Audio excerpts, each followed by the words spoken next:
嗱，今日遠洋天柱二期咧就開放咗177方嘅大平層，如果有關注城區大平層嘅朋友，可以過嚟睇睇啊！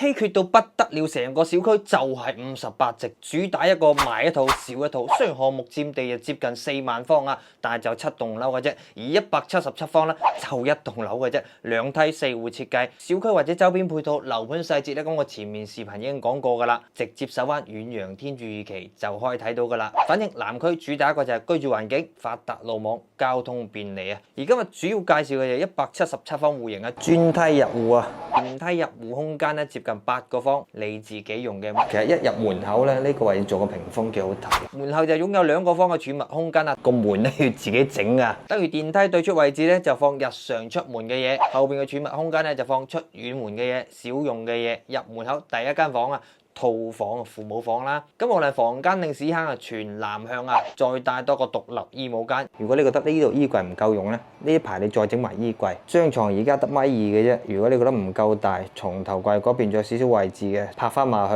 嗰個位置做個細嘅床頭櫃。喂，第4代住宅唔係主人房嗰個套房啊，屎坑冇窗㗎，呢個就開揚好多啦。開間都有5.1米，進深去到4米啊，啱啱好超20個方，2米床搭多個書台都唔怕細啊。雙陽台佈局南北對流，單客廳、餐廳合計就已經有60個方嘅活動空間。如果學樣板房咁設計啊，空間直接去到95個方啊。南向陽台長9米，闊2米，陽台就已經有18個方俾你用。值得一提嘅就係全南向採光面接近20米啊，封南邊窗又唔封北邊，北邊生活陽台接近5米長，放洗衣機、洗手盆、晾曬衫冇問題嘅。半開放式廚房，交樓附送方太3件套，書房打通做個開放式書房都有12個方啊！全屋交付東芝中央空調啊！當然華為鴻蒙之間就必須有噶啦，3段式嘅工位啊！隔離就係全屋最細嘅兒童房啊，都超10個方，270度個採光，所以呢間房採光一定冇問題嘅。